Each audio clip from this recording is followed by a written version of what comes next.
Hai sahabat Mirai Aset, welcome back to Superstock. Perkembangan news dan information ternyata sangat mempengaruhi pergerakan pasar saham. Begitupun seperti yang telah kita ketahui sejak Februari kemarin, invasi dari Rusia ke Ukraina dan juga harga komoditas rally sangat berpengaruh ke pergerakan harga saham. Seperti apa dan bagaimana strategi kita berinvestasi di bulan Maret ini? Simak ulasannya bersama Head of Research Mirai Aset Sekuritas Indonesia, Pak Haryanto Wijaya. Halo Pak Har. Halo Bu Alia.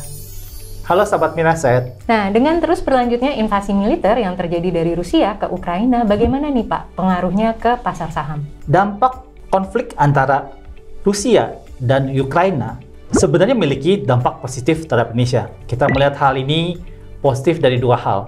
Yang pertama adalah positif dalam hal fundamental, yaitu di saat harga komoditas bagus, pertumbuhan laba bersih saham-saham perusahaan TBK di Indonesia bertumbuh lebih cepat daripada biasanya. Yang kedua, kita melihat dari flow asing yang cenderung lebih bagus pada saat harga komoditas yang tinggi.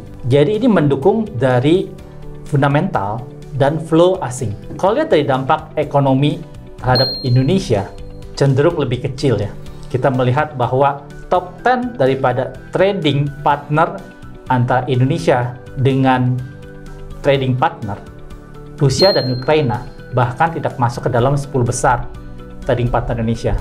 Jadi kita secara garis besar melihat direct impact terhadap pertumbuhan ekonomi Indonesia itu relatively terbatas. Oke, jadi bisa kita simpulkan justru invasi Rusia ke Ukraina berdampak positif ke Indonesia. Tapi sebenarnya apa sih yang membuat harga komoditas terus rally sejak dimulainya perang ini? Iya, hal ini sebenarnya terjadi karena Rusia dan Ukraina itu adalah negara produser komoditas utama dunia. Kalau kita ngelihat, Rusia adalah produser komoditas utama dalam hal minyak, dalam hal nikel, dalam hal gandum, dan sunflower atau minyak bunga matahari. Kami percaya bahwa Indonesia diuntungkan dengan kenaikan harga komoditas yang naik signifikan belakangan ini. Karena kita ngelihat Indonesia adalah negara penghasil komoditas yang dimana kalau kita ngelihat harga-harga komoditas unggulan ekspor Indonesia seperti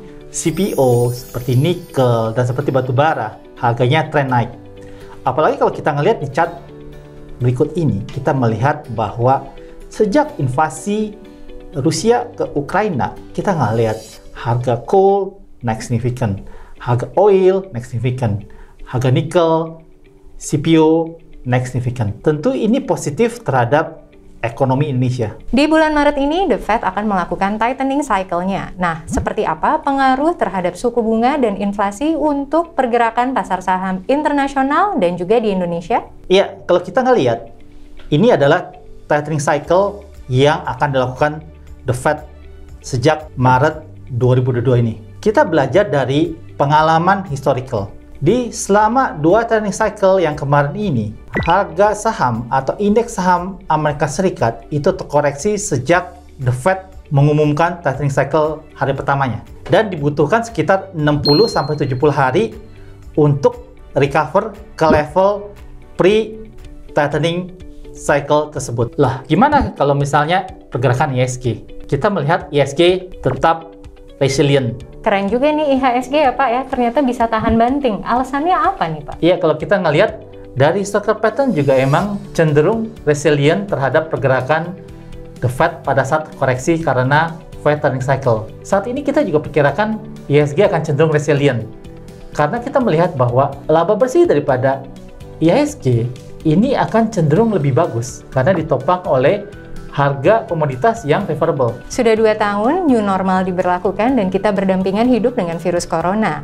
Nah, apakah kita sudah memasuki yang namanya pandemic endgame? Kalau kita melihat bahwa era pandemik sepertinya akan segera berakhir dan bisa menuju ke era endemik. Kalau kita melihat juga kasus virus Omicron yang selama ini terjadi, itu juga tidak separah seperti yang diperkirakan sebelumnya. Jadi kalau kita melihat puncak Omicron itu hanya sekitar 65.000, jauh lebih kecil daripada perkiraan yang di atas 100.000 sebelumnya. Dan kalau kita ngelihat sekarang trennya daily Omicron juga trennya turun. Pemerintah sendiri sudah mengungkapkan bahwa mereka sedang mempersiapkan roadmap untuk transisi dari pandemi ke endemi. Tentu ini positif ya. Karena kenapa? Karena berarti aktivitas ekonomi Indonesia itu akan gradually recover. Berarti orang tidak takut lagi melakukan aktivitas di luar rumah. Dan ini tentu akan terlihat dari mobilitas masyarakat yang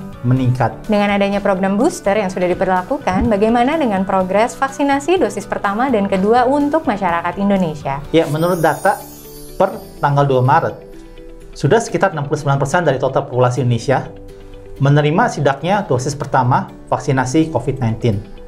Dan sekitar 52% dari total populasi menerima dosis 2. Ditambah lagi kalau dilihat vaksinasi booster, sekitar 4% daripada populasi telah menerima vaksinasi booster vaksin COVID. Pak Har, boleh ya kita quick review sejenak? Seperti apa sih kondisi market kemarin di Februari? Ya, kalau kita ngelihat di bulan Februari kemarin ini merupakan bulan yang cukup bagus ya. Kita ngelihat di bulan Februari, IHSG ditutup naik sekitar 3,9% month on month setelah sekitar 3 bulan sebelumnya relatively flat. Ini ditopang oleh kenaikan daripada sektor keuangan sebagaimana yang kita perkirakan sebelumnya. Sahabat Miraset bisa melihat hal ini sesuai dengan perkiraan kami yang ada di edisi Superstock edisi sebelumnya, di mana kita perkirakan sektor perbankan itu akan yang membuat IHSG naik di tahun 2022 ini.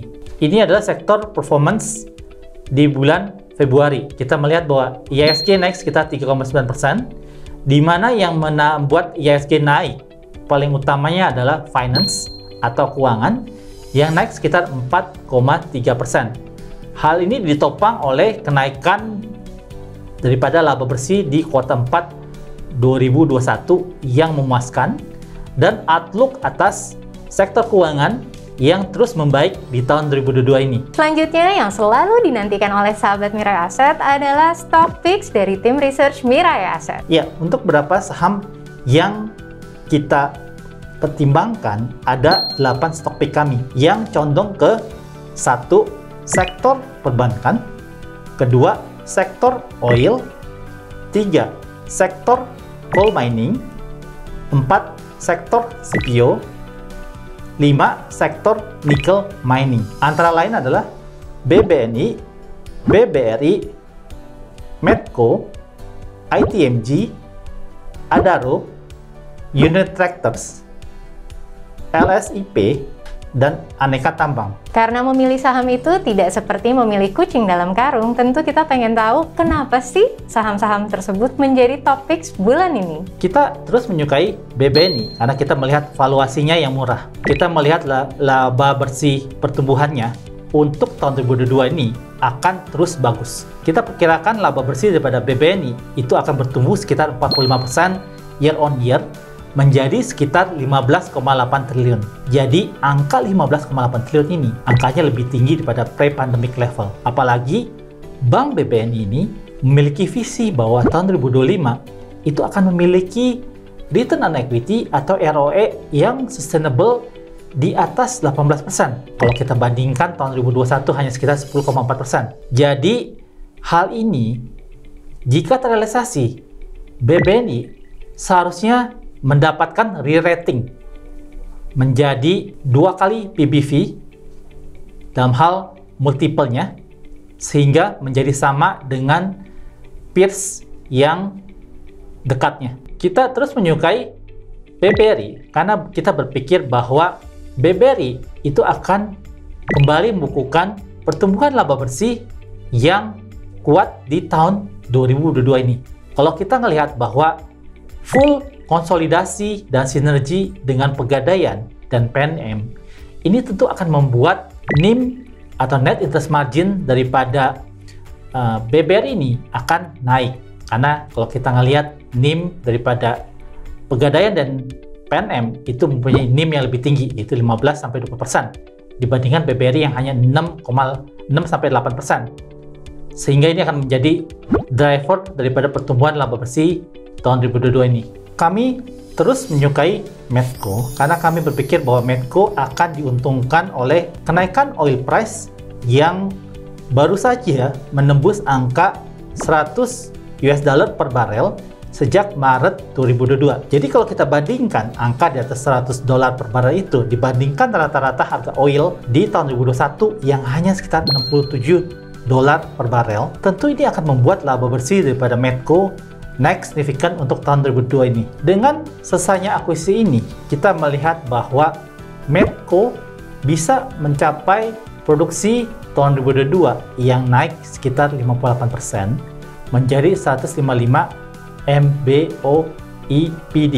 Tentu ini positif terhadap kinerja keuangannya. Kita menyukai LSIP karena kita berpikir bahwa pertumbuhan laba bersihnya akan sangat bagus di tahun 2022 ini.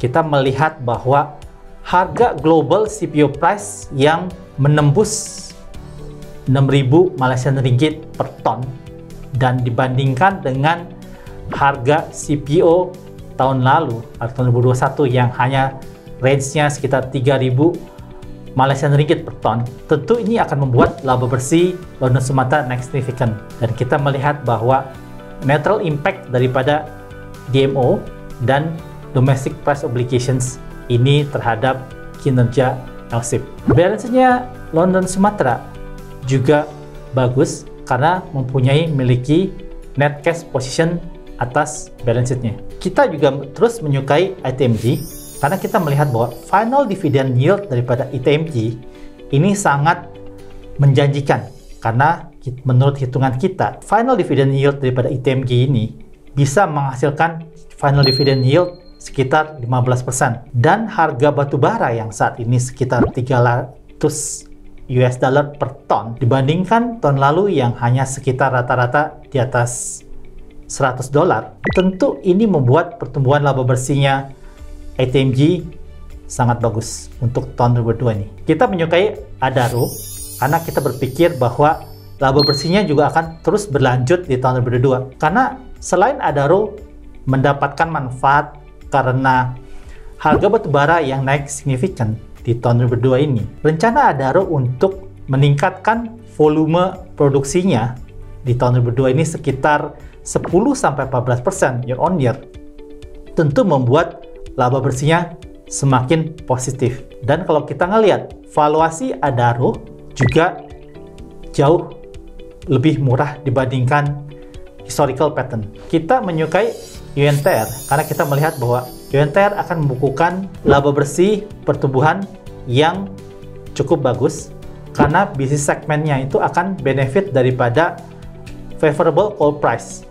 Dan kita melihat bahwa coal price yang menguntungkan ini yang kita perkirakan akan berlanjut terus di tahun 2022 ini, itu akan membuat volume penjualan alat berat di tahun 2022-nya bagus. Dan kita melihat bahwa operational data daripada unit tractors di bulan Februari ini akan lebih tinggi karena tidak ada lagi dampak daripada coal export ban di bulan Februari dan kedepannya. Saat ini unit tractors juga diperdagangkan dengan valuasi yang murah, yaitu sekitar PE tahun 2022 sekitar 8,2 kali atau minus 1 standard deviation daripada 10-year mean PE. Kita menyukai Antam karena kita melihat bahwa pertumbuhan laba bersih untuk tahun 2022 juga akan strong. Kita melihat bahwa Antam akan diuntungkan oleh kenaikan nickel price yang sangat tinggi karena dampak daripada Rusia dan Ukraine konflik. Sebagai perbandingan, kita melihat bahwa nickel spot price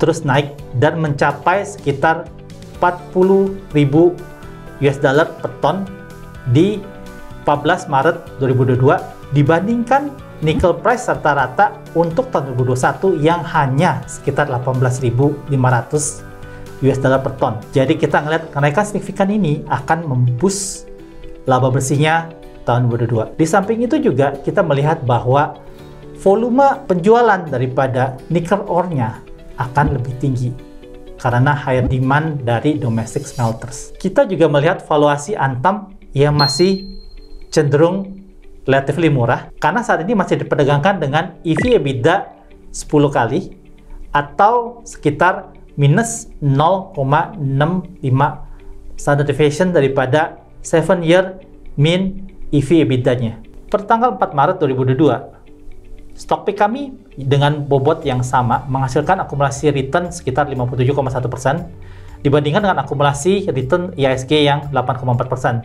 sejak dimulainya laporan stock pick kami, yaitu Agustus 2019. Oleh karena itu, stock pick kami mengungguli IHSG sekitar 48,7%. Wah, lengkap banget ya ulasan dari Pak Haryanto. Semoga hal ini bisa menambahkan kamu confidence agar memilih saham-saham pilihan yang bisa membuat portofolio kamu makin cuan. Sampai jumpa di Superstock selanjutnya dan happy cuan!